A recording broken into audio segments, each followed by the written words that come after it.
Hello, this is Rose Kagulade, and I will be continuing to discuss the topic to be found in Chapter 9 to start off the question: Are co-workers outwardly unhappy? In a social information processing theory, or the so-called social learning theory, employees observe the levels of motivation and satisfaction of other employees and then model them.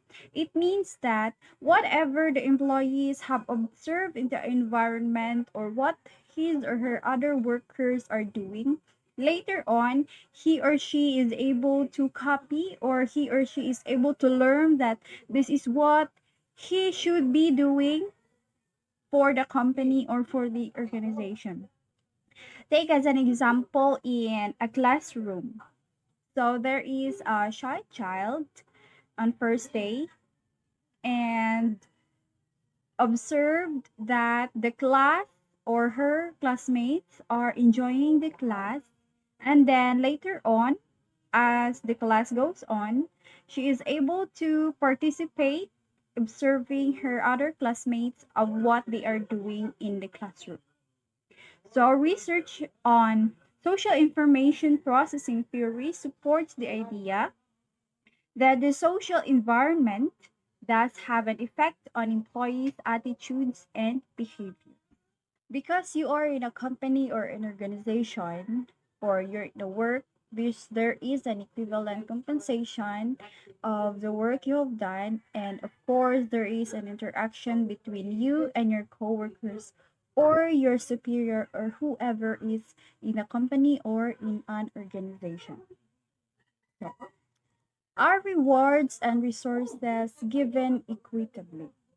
The perception of being treated fairly is one of the factors to measure the level of job satisfaction and employees' motivation. So, according to equity theory, based on the premise that our levels of job satisfaction and motivation are related to how we believe we are treated in comparison with others. So, treatment of one another or treatment from the superior to the lower levels is important in the job and important for the basis of motivation of an employer towards its employee in an organization or in a company. And research on equity has expanded recently, in which they so called distributive justice, procedural justice, and interactional justice. For distributive justice, this is a perceived fairness of the actual decisions made in an organization. The decisions are from the superiors of the organization, or what the organization have decided on to whatever is to be implied in the organization or the company or the business. Take as an example when an organization or the company is announcing that they will be hiring a job for a vacant in the company, and the announcement is considered to be as the distributive justice because it is the company's decision made to do a hiring for the company's vacant jobs. For procedural justice, it is a perceived fairness of the methods used to arrive at the decision. So, because the company is announcing that they will be hiring people, of course, they will pass through an interview. And the criteria made in an interview, it is where procedural justice takes place. It is the criteria or the methods or the process used in the interview so that you will be hired, or the reason for you to be accepted in the company. And for interactional justice, this is a perceived fairness in the interpersonal treatment employees receive. So this is the treatment the employees receive from the environment or from the superiors or their employees in an organization or the company. Because it is a company or a business, it is their nature to have workers or employees for them to operate, because what a company would be or what a business would be without workers, and how would it operate So the best way to keep employees satisfied would be to treat them all fairly, which would entail that you have to pay more to those who contributed the most in the company. So it implies that the higher the position you have, the higher the pay you receive. It is a direct relationship of the job you have and the pay you receive. Although many would disagree with this approach, it would be difficult to implement for several reasons. And one of the reasons would be practicality. Well, of course, both of you are receiving the same compensation, but your expenses is different from the expense of the other worker. What if you have the big salary, but your expenses takes half of the salary because you live far from your company or far from the business, and it would cost you fare and of course the food. Whereas the other one who receives another salary, which his expenses takes less than of your expense because he is living near the business or he is living near the company, and he always takes his lunchbox to work, that would cost him a lesser expense. And the other one, which equity is difficult to achieve because employees' perception of inputs and outputs determines equity, not the actual inputs and outputs.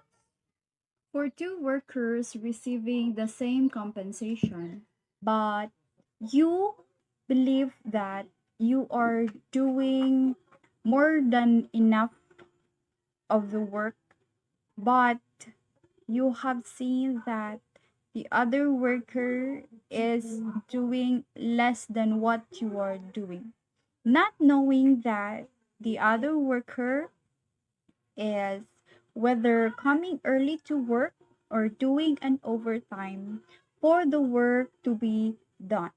And then your perception of the other workers would cause you dissatisfaction and would lessen your motivation of doing the work. So judgments of employees must importantly be based on factual information. Because there is a question of job satisfaction and employees' motivation, is there a chance for growth and challenge? So, Maslow thought that the need for growth and challenge, which he labeled self actualization, is important only after low level needs have been met. So, the easiest and the common way is through job rotation, job enlargement, and job enrichment. So, for job rotation itself, it means you have to change from time to time. So employees is given the same number of tasks to do at one time, but the tasks change from time to time. You are assigned to master a machine for this week or for the month. And after you have mastered the machine you're assigned to, for the next month, you are to rotate or to change for another machine to explore your skills and to explore your capabilities onto where your limit takes you to. That is for job rotation. And for this way, it lessens boredom and alleviates your boredom because your skills are being practiced in any way, and it could lessen employees' boredom of the job because of change. Job enlargement.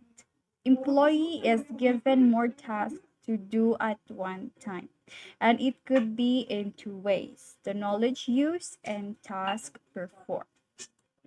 So, for knowledge enlargement, employees are allowed to make more complex decisions.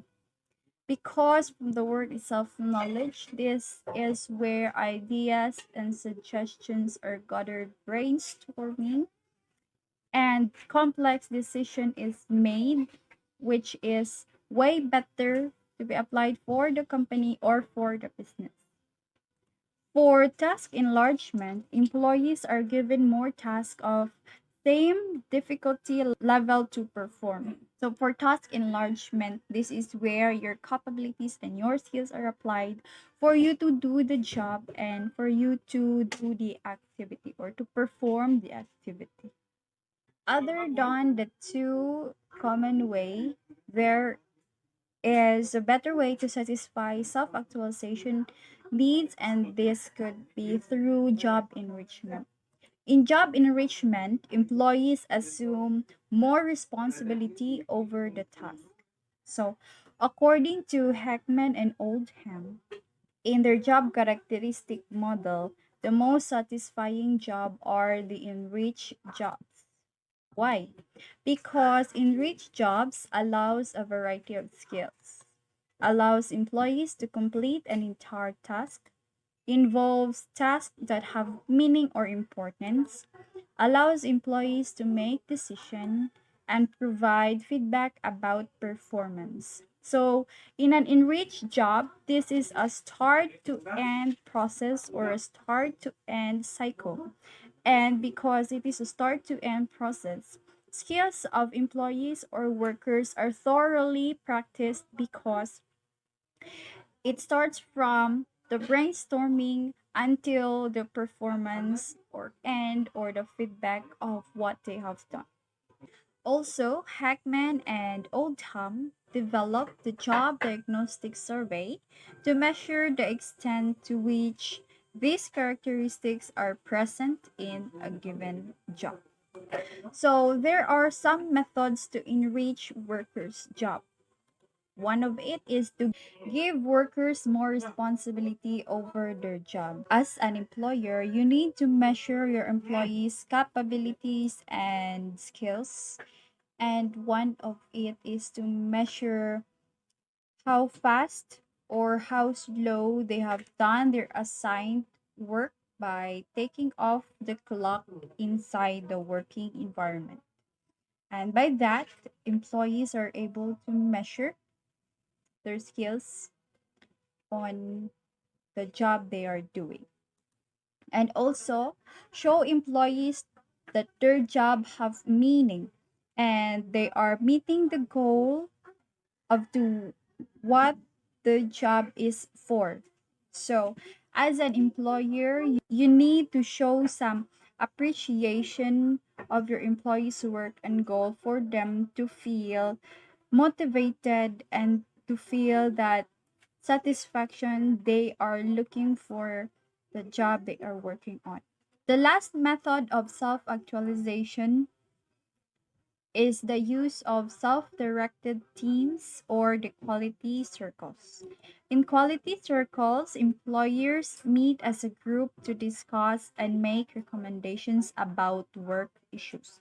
In this circle, this enhances work environment, interaction of workers, and resolves issues that arises within the environment or within employees or the company itself. According to Weiner, he concluded that allowing employees to participate in making decisions results in small but significant increases in performance and satisfaction. Because employees' participation, they will feel the sense of respect because they are they feel that they are part of the company, and also they feel that they are heard because of their participation in the company. With that, there is an increase of performance, motivation, and satisfaction of the work they do in the company. According to Wrench and Steele, they found that job enrichment resulted in decreased absenteeism. Because job enrichment is a start to finish process, employee skills are practiced well or practiced thoroughly that makes them motivated to do the work every day or to come to work every day because their motivation increases and their performance will also increase. There are several theories on job satisfaction and employees' motivation, and these are some of the theories which are tackled in this chapter.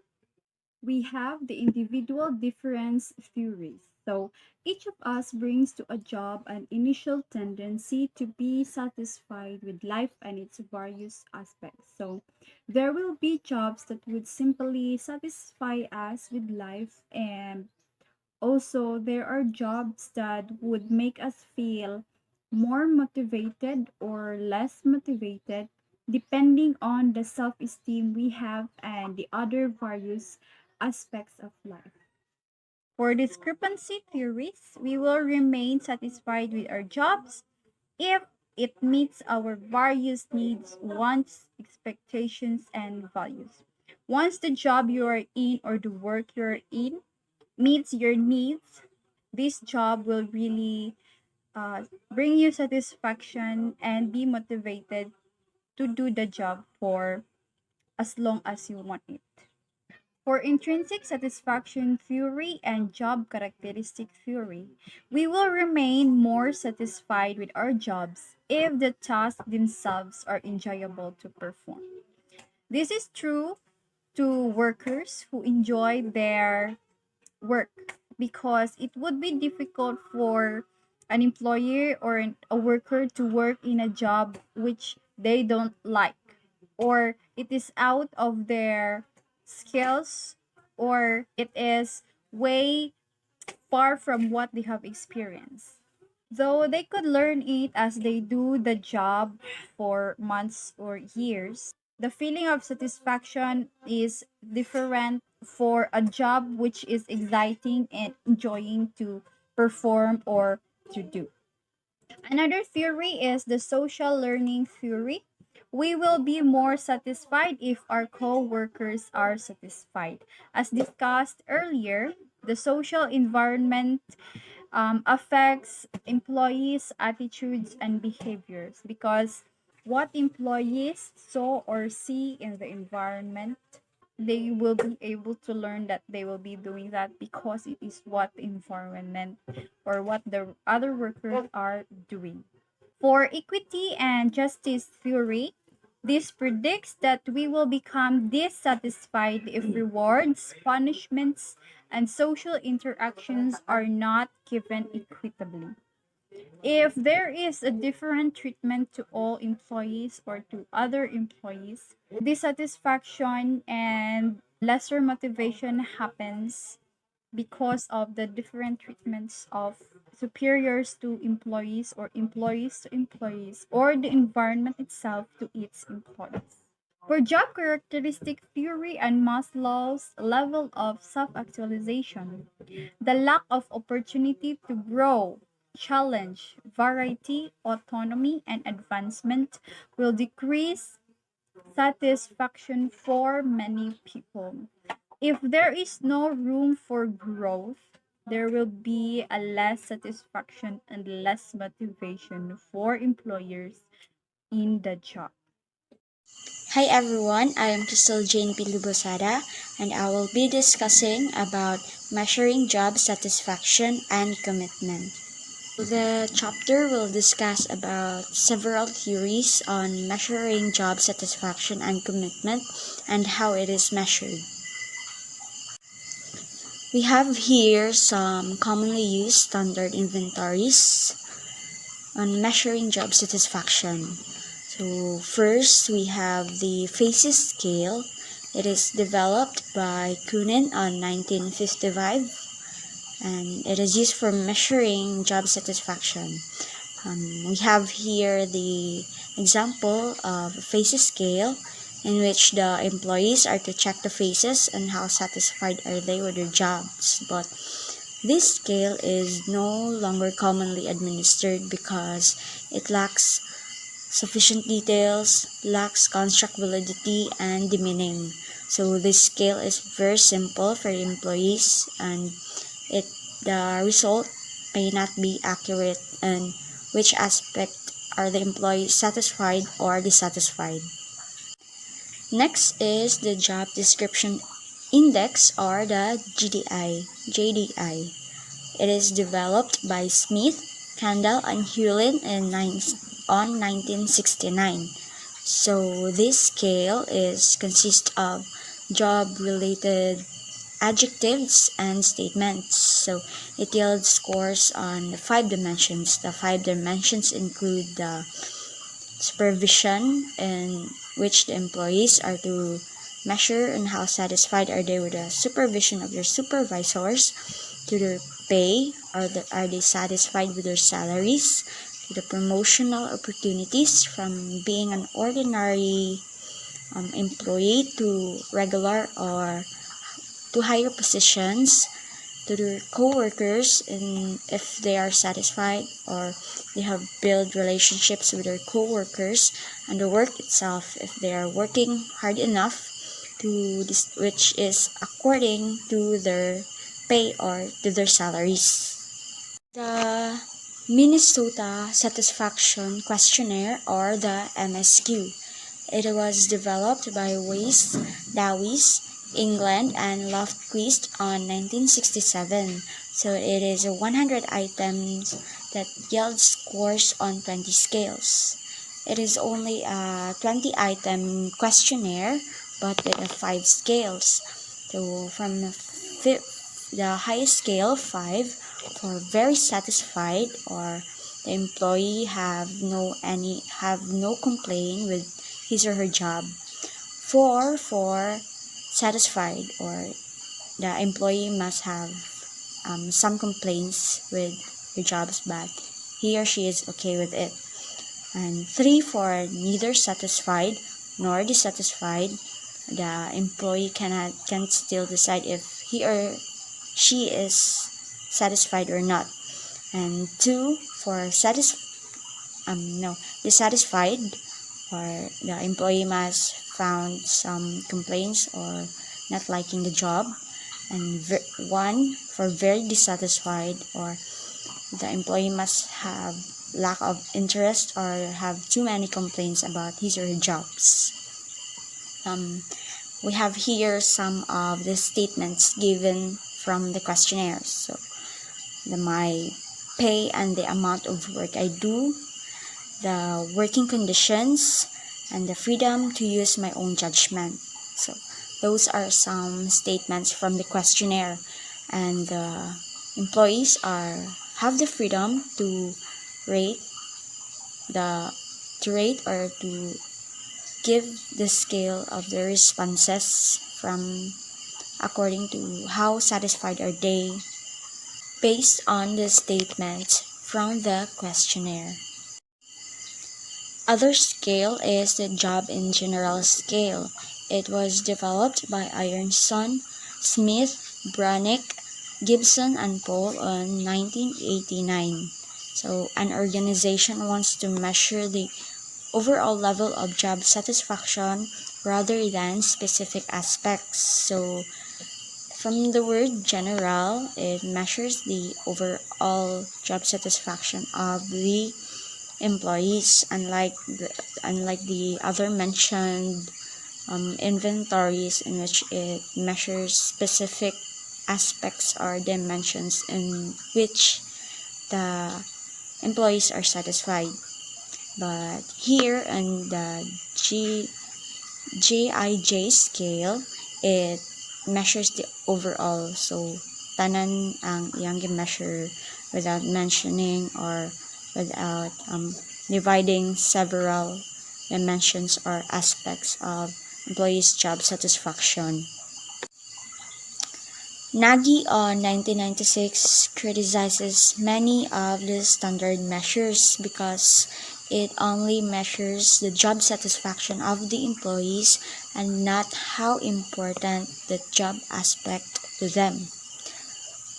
So an example is about Sally and Timea. So Sally is a social climber in which she based one's status in life from the salary, and Timea is have inherited plenty of money but still works hard and enjoys keeping herself busy.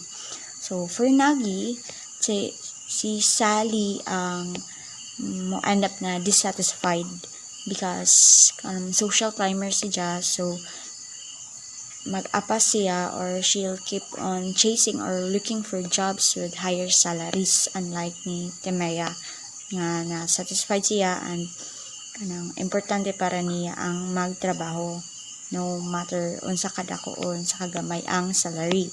So to be able to understand the difference, Nagi created a Nagi job satisfaction scale.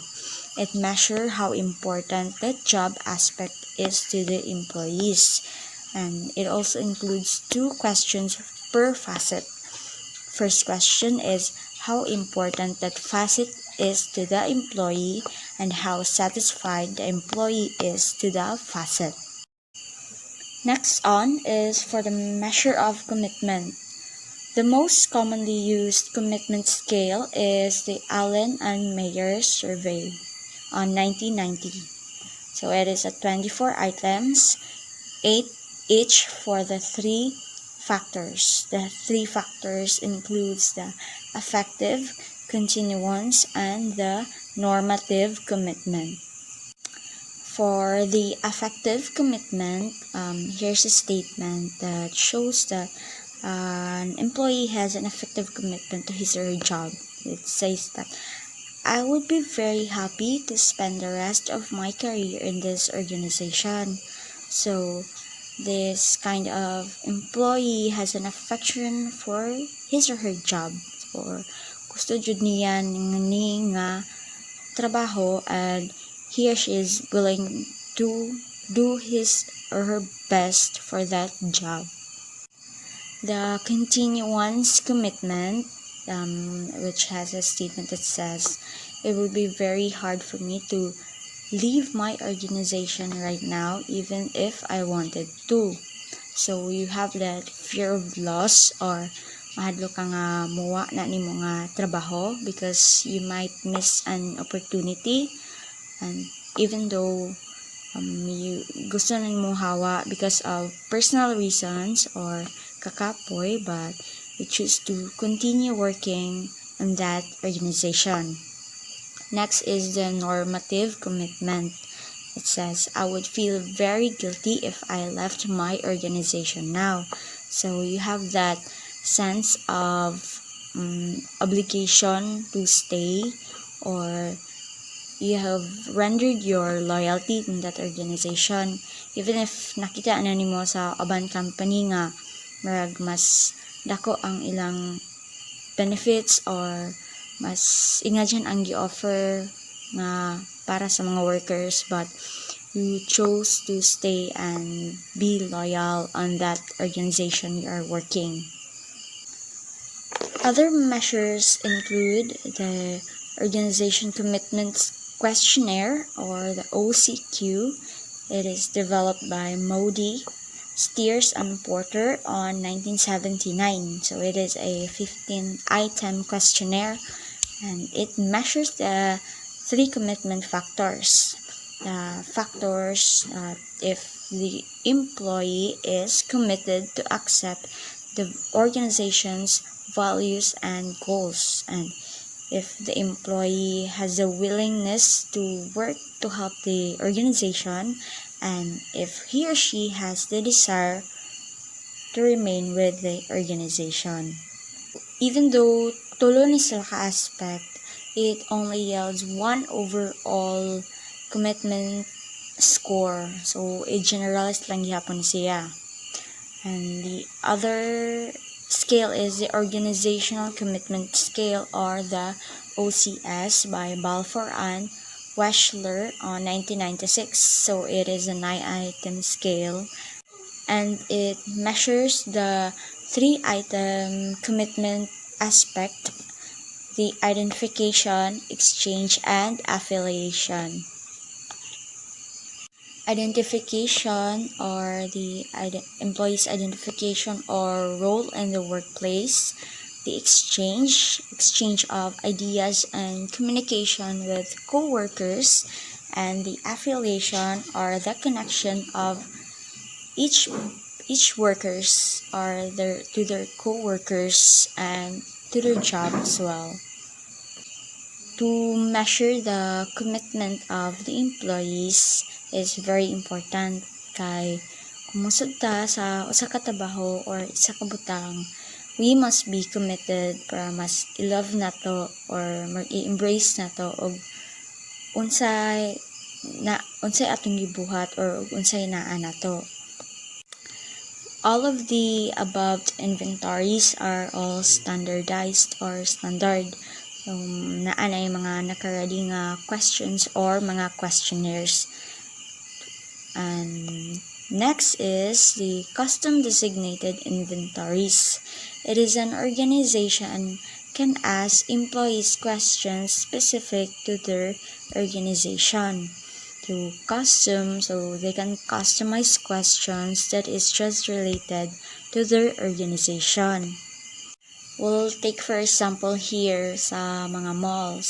So, tungod sa pandemic, there are many changes. Gikan sa opening time or closing time sa malls, sa shifting sa employees, sa monitoring sa entrance palang daan, the sanitation, the temperature, the tracing papers, and all, wearing a face shield, face mask, so to be able to know if the employees are satisfied with the changes that happens, the company may hire a consultant to know the thoughts and the feelings of their employees. By conducting survey or asking questions to the employees that is just related to their company's concerns. The consequences of dissatisfaction and other negative work attitude. So we have here absenteeism.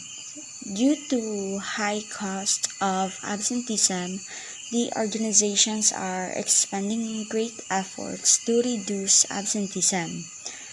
First here is we need to understand why employees missed work. Second is punishment will also reduce absenteeism.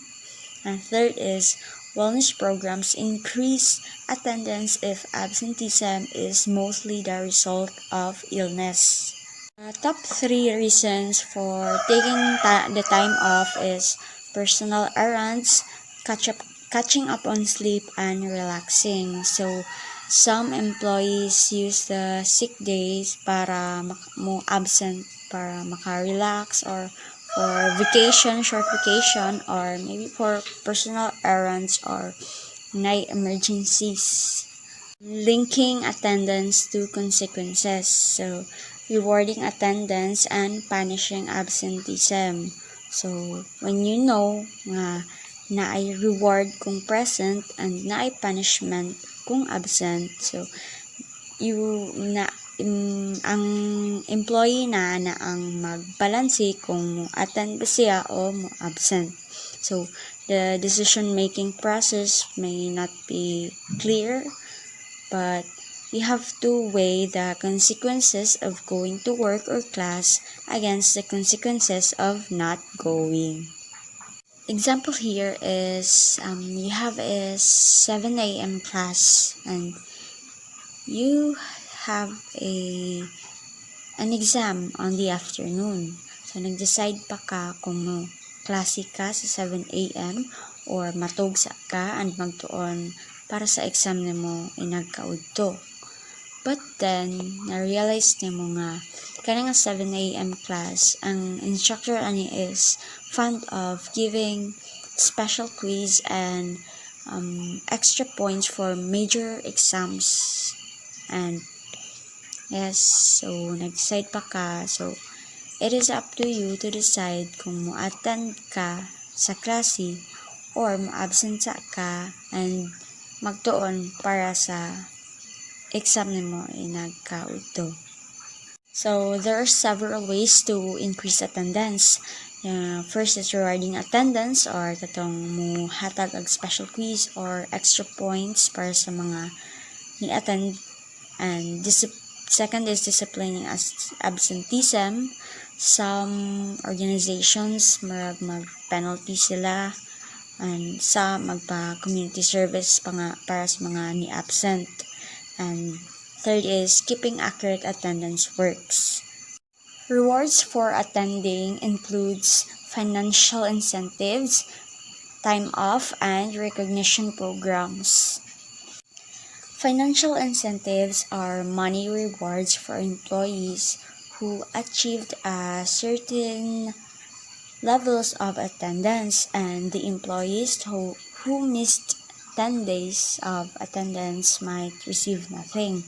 So, katong mga gagmay rag absent and daghang present, matoy dako ang possibility nga makadawat sa mga financial incentives. These financial incentives includes well pay, financial bonus, and games. So, well pay it involves paying employees for their unused sick leave. So, kung wala sila nagamit sa ilang sick leave na days, so possible na full ang ilahang madawat at the end of the year. And next is the financial bonus.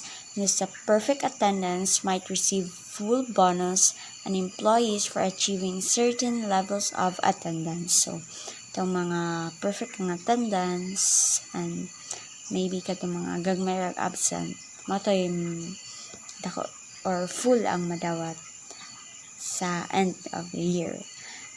Third one is games. So it rewards employees who attend work, and the winning employee would be given a prize. So narang sa company kung what type of games ang ilang ihatag para motivate or ganahang mo sud ang ilang mga employees kay ma-excite nga na games manay pag-games nila sir na sila ma'am.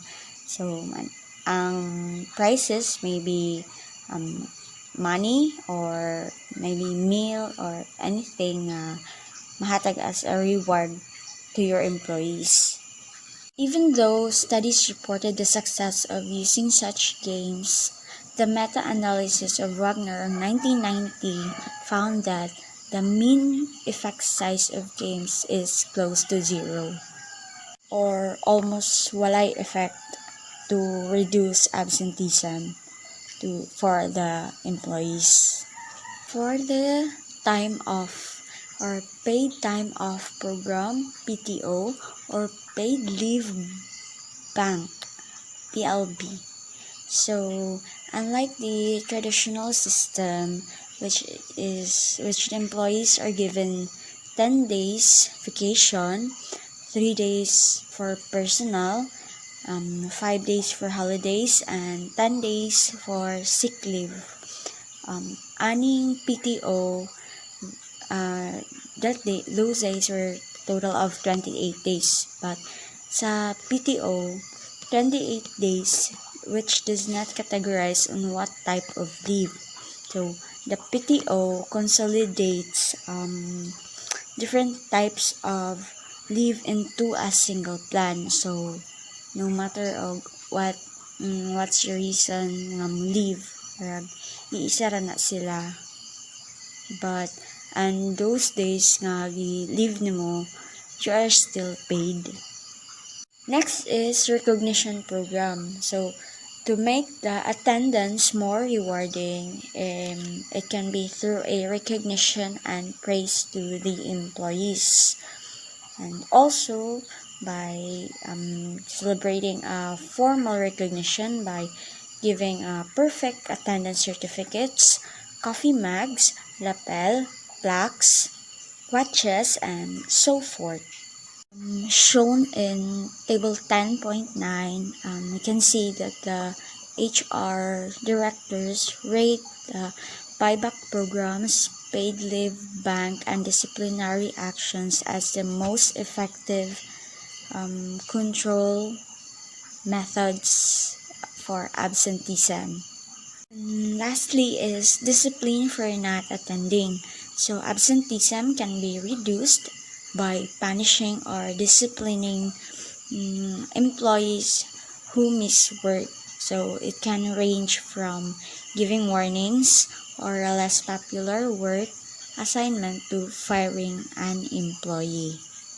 So in different organizations or company, daghang mga disciplinary actions para sa mga may mga daghang absent or sa mga mo absent lang bisan once or anything depende sa rules sa organization. So that would be the end for my report, and for the clear policies and better record keeping, it will be reported by my group mate. So thank you for listening and God bless.